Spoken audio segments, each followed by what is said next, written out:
प्रतुनेत्रा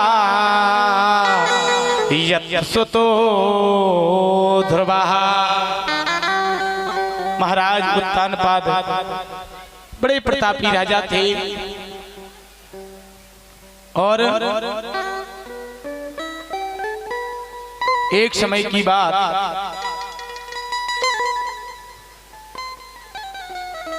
इनका विवाह है सुनीति देवी के साथ हुआ।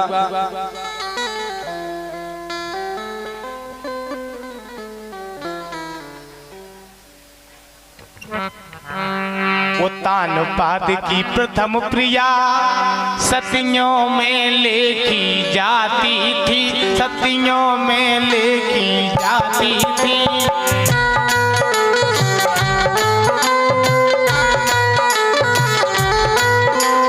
उत्तानपाद की प्रथम प्रिया सतियों में लेखी जाती थी। वह परम विनीता नीतवती रानी सुनीत कहलाती थी।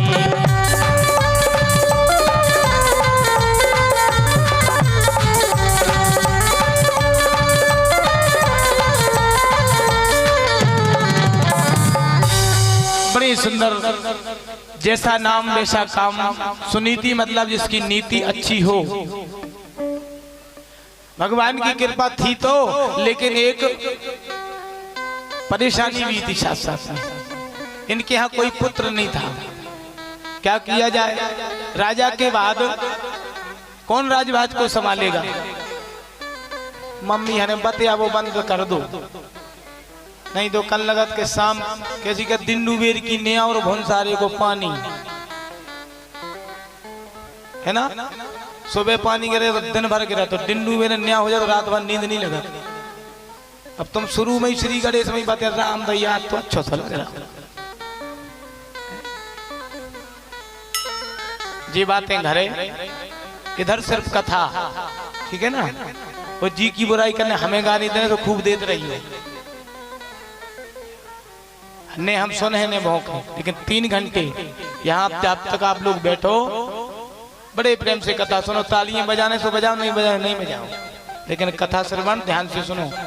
काय को आए अपन कथा ही सुन भी आए कि महाराज के चुटकुला सुन भी आए। वो तो नींद की वजह से सुनाया दे कि नींद न लग जाए। रोटी सब जने खाई आए सब आल आसान लगो हमारा, है ना। बड़े भाव से कथा को श्रवण करो।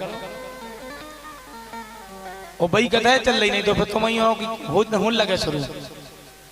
रानी सुनीति बड़ी पतिव्रता थी। उन्होंने सोचा हमारे यहाँ कोई संतान है नहीं, क्या किया जाए, कुछ उपाय ढूंढना पड़ेगा। राजा के पास पहुंची, बोली महाराज एक काम करो, बहुत दिन बीत गए, कोई संतान है नहीं, एक काम करो आप दूसरा विवाह कर लो। है कोई ऐसी माताएं हैं आज तक? उस समय की उदार भावना की माताएं जिन्होंने कह दिया कि हाँ दूसरा विवाह कर लो। अबे अगर दूसरो आदमी कौन हो, धोखे से क्या आवे के मिले जो लेवे। कौ बेन से मिल रहा हो गांव की मुंह बोली बेन, और हमारी मम्मी हर शक हो जाए तो समझ लो फिर तो दवाई नहीं है कुछ।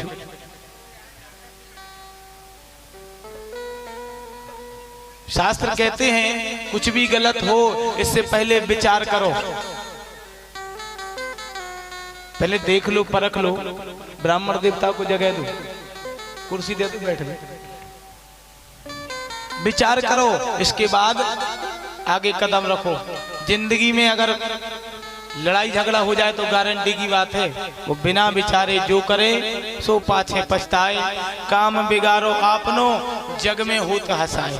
चाहे पिताजी हरे हुए, अगर मम्मी हरे भी कुछ गलती कर रही तो पहले विचार करो, उसका विवेक लगाओ, वाकई में गलती की है कि नहीं। और आप और भी पिताजी हरे अगर काम करके या कुछ भी बाहर से आए तो थोड़े जलपान ग्रह की आसन वासन राशन दो, इसके बाद पूछो अगर कछु गड़बड़ है दिखा रहा हो तो ई को ज्यादा डर रखना। हाँ वो आजकल तो आप और भी कम नहीं है, अकेली होने की बुराई नहीं कर रहे हैं। तो रानी सुनीति बड़ी धर्मज्ञ, जैसे राजा वैसे उनकी पत्नी।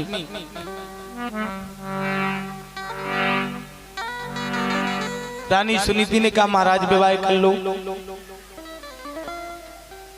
राजा ने कहा क्या कह रही हो, दूसरा विवाह कर लिया तो सब गड़बड़ हो जाएगा।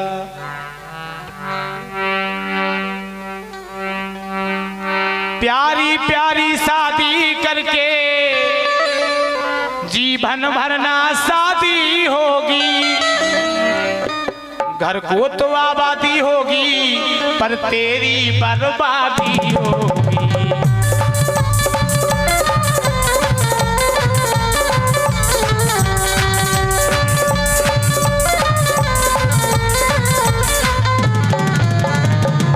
रानी है मौत बुरी लेकिन अच्छी, एक ही बार आती है, मौत से सौ तरह बुरी, छाती दिन रात जलाती है।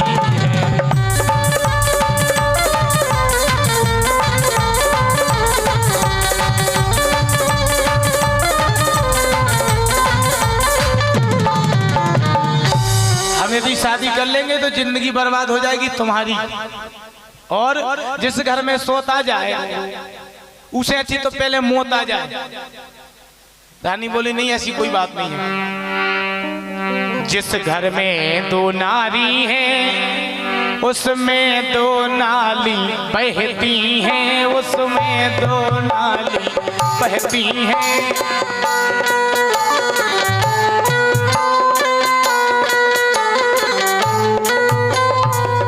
जिस घर में दो नारी हैं उस घर में नाली बहती है, दोनों दो तरफ निकलती हैं, घर में भी एक न रहती है।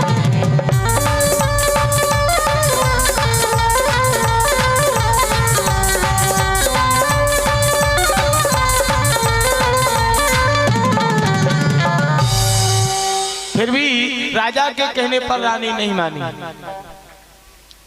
बोले महाराज जो होगा सो देखा जाएगा, लेकिन आप विवाह कर लो, इस राजभाज को कौन संभालेगा आपके बाद। बोले देखा जाएगा। बोले नहीं शादी करो। रानी को इस बात पर हुए नृपति मजबूर, रानी सुरुचि सुंदरी से हुआ वह विवाह मंजूर। सुरुचि नाम की कन्या से विवाह हुआ राजा उत्तानपाद का। सुरुचि मतलब जिसकी रुचि स्वयं में हो, जो स्वयं में रुचि रखे, दूसरे को तो बुरा ही बुरा तके, वो है सुरुचि। और जैसे ही ब्याह भाव सुरुचि ने सुनीति को देखो, जब एक तुम्हारी रानी थी तो मुझे व्यर्थ ले आए हो, यह भोगों के लिए मुझे क्या भार चौंकने लाए।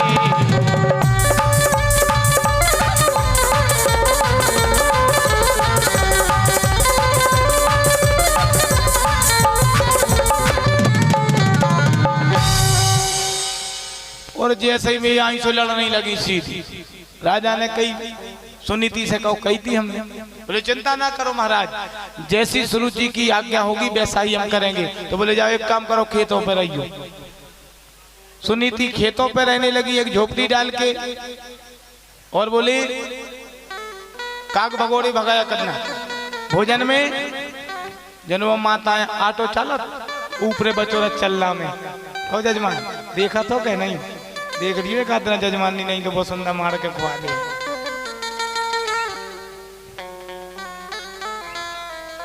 वो और जवा पीस के जो ना अपन बोले आज गौ माता भैंसों को खिलाऊ,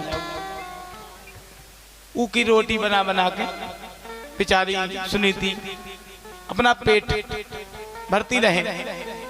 एक दिन की बात, वो तान पास शिकार खेलने गए जंगल में।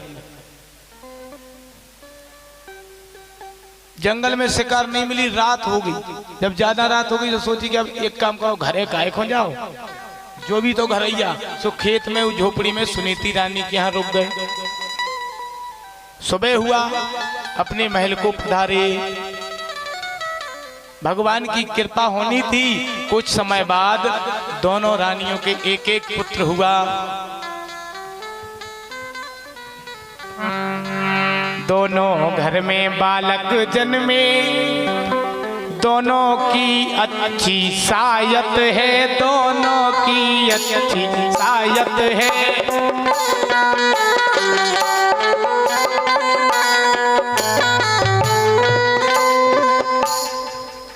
और ये श्री गणपत सिंह दांगी दाऊ साहब 101 रुपए, श्री कल्याण सिंह दांगी दाऊ साहब 101 रुपया, श्री भूरालाल लोधी 51 रुपया। सब जनों ने मिलकर भैया खूब दान करो। और 501 रुपया हमारे राजकुमार दाऊ भैया जी, बहुत बड़े धनी हैं, बहुत अच्छे हैं। वो से वार्चन करवा, भागवत भी करवा है। अब कह रहे थे महाराज तनक साथ ले लो। तालियां बजाओ जोर तोड़ से, बोलो वृंदावन बिहारी लाल की। दोनों घर में बालक जन्मे, दोनों की अच्छी सायत है अंतर जो कुछ दोनों में, वो अपनी अपनी किस्मत है।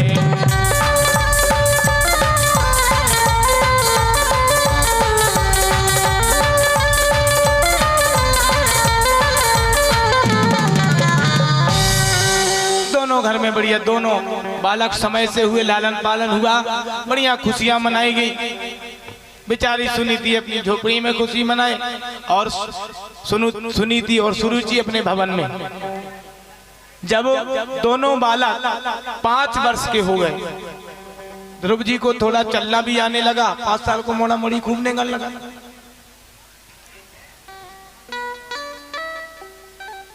बोले माँ, पिताजी तो दिखते नहीं है। बोले देखो जो इतना बड़ा मकान बनो, भवन, हाँ। बोले ये अपने पिताजी का ही मकान है। और ध्रुव जी महाराज का जन्म हुआ जो, तो ध्रुव जी महाराज अपने पिताजी से मिलने गए। जैसे ही भवन के अंदर गए, देखा सभा लगी है, रानी बैठी, राजा बैठे, सब लोग। और सुरुचि अपने पुत्र उत्तम, जिसका नाम उत्तम को गोद में बिठा ले। तो ध्रुव जी ने सोचा कि हम पिताजी की गोद में बैठ जाएं। जैसे ही पिताजी की गोद में बैठने को गए, सुरुचि ने तुरंत हाथ पकड़ के नीचे पटक दिया।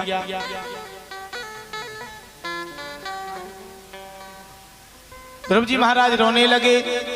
तुरंत रोते रोते अपनी माँ के पास आए। रो रो कर ध्रुव ने कहा अपना सारा हाथ पकड़ माँ ने कहा, यूं मत रो मेरे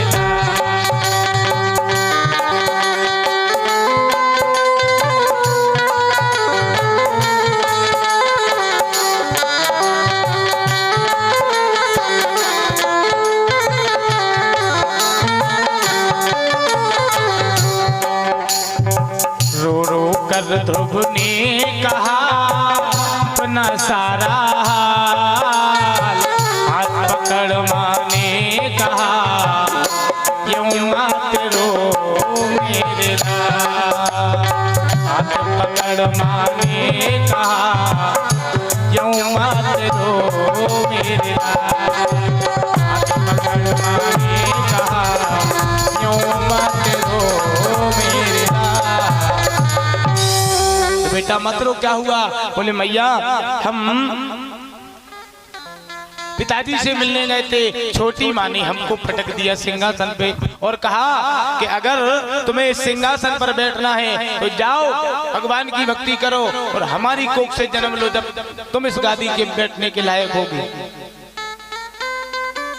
तो बोले माँ ये बताओ भगवान कहाँ मिलेंगे? पहले तो कहा सुनीति ने, हरि व्यापक सर्वत्र समाना, हरि व्यापक सर्वत्र समाना।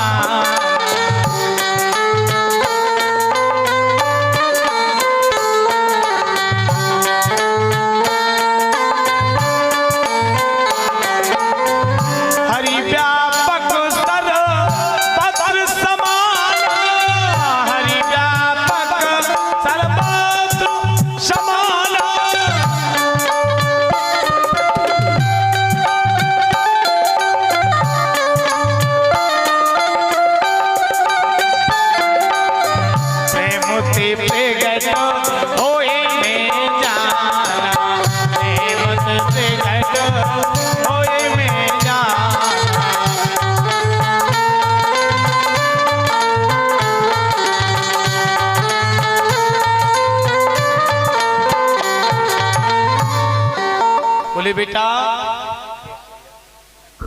जय श्री राधे, आओ एक को उठा लो बड़ों। जय हो जय हो, जय श्री राधे। बोलो वृंदावन बिहारी लाल की जय। आओ आराम से उठा लो। सुखदेव जी कहते हैं परीक्षित,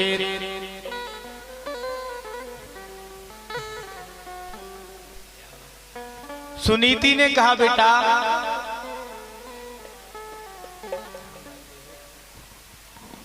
प्रेम से पुकारो, भगवान दौड़े चले आते हैं। कोई बुलाना तो जाने, प्रेम से खिलाओ, कोई खिलाना तो जाने, भगवान खाते भी हैं। कोई रुलाना जाने, भगवान रोते भी हैं। कोई हंसाना जाने, भगवान हंसते भी हैं।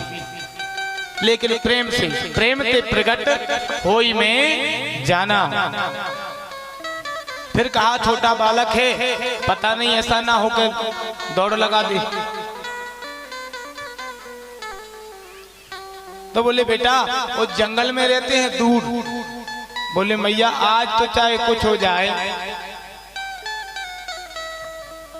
भगवान से बिना मिले नहीं मानेंगे।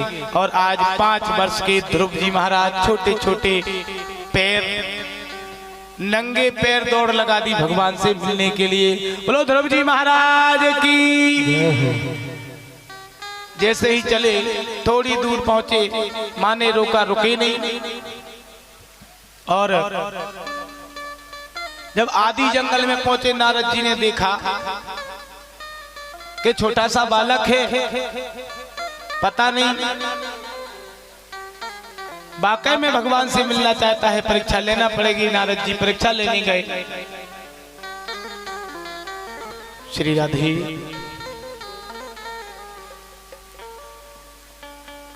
और नारद जी परीक्षा लेने के लिए पहुंचे। बोले भैया कहाँ जा रहे हो? नाव तो जानत नहीं है। भैया की तरफ से 251 रुपया मुद्रा प्राप्त हुई है, धन्यवाद है। शुभकामना, शुभ आशीर्वाद, जय श्री राधे। उसे यार हो गए अब तो सब दिन अपन कने नहीं पड़ा तब कुछ। हाँ 4 दिन हो गए महाराज को चिल्ले। तो सुखदेव जी कहते हैं परीक्षित, नारद जी पहुंचे, भैया कहाँ जा रहे हैं? बोले भगवान से मिलने। बोले भगवान से मिलने कहाँ? बोले जंगल में बताया है, माने के जंगल में रहते हैं। बोले भैया वहाँ बड़े बड़े शेर, श्यार, व्याघ्र, सिंह रहते हैं, बड़े बड़े जानवर, जीव जंतु। ध्रुव जी बोले अब तो चाहे कछु हो जाए, बिना भगवान से मिले नहीं मानेंगे। नारद जी समझ गए कि भैया भक्त पक्को है। कान में गुरु मंत्र दिया, ओम नमो भगवते वासुदेवाय। जाओ भैया अब जाकर के कहीं बैठ करके इस मंत्र का जाप करना, भगवान मिल जाएंगे। आज ध्रुव जी महाराज एक वृक्ष के नीचे बैठ गए, भगवान का जाप करने लगे। ओम नमो भगवते वासुदेवाय, ओम नमो भगवते वासुदेवाय। कुछ दिन बाद ध्रुव जी महाराज ने अन्न त्याग दिया, जल फल खाकर के भगवान की तपस्या की। कुछ दिन बाद जल भी त्याग दिया, फल खाकर के भगवान की तपस्या की। और कुछ दिन बाद फल को भी त्याग दिया। हाँ बहुत बढ़िया भाई छोड़न दो। कछु जनी करे वो घलो जात महाराज में, वो कौन लट्ठे।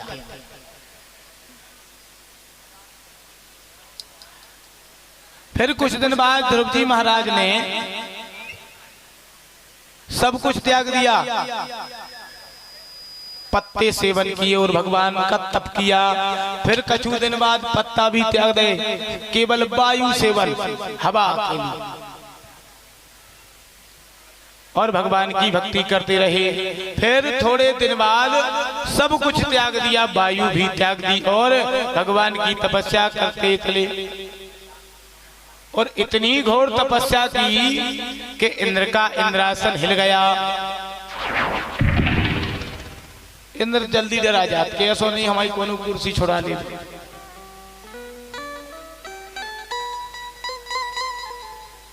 सब देवी देवता इकट्ठे होकर इंद्र के साथ विष्णु भगवान के पास पहुंचे। पूरा ब्रह्मांड हिल गया। विष्णु भगवान बोले, क्यों देवताओं क्या हुआ? बोले महाराज का पतो का होगा, देखो तार सा खिंच गया पूरे ब्रह्मांड में। बोले चिंता ना करो, ये 5 वर्ष के भक्त की पुकार है, देखते हैं। बोले 5 वर्ष, इतना बड़ा भक्त? लक्ष्मी जी बोली महाराज तुम्हारे से बड़े बड़े भक्त थे, तनक सो मोड़ा, कछु नहीं जाना तो तुम कह रहे भक्त है। बोले सोका भाई, भक्त तो भक्त है, उम्र समय नहीं देखा जाता भक्ति में।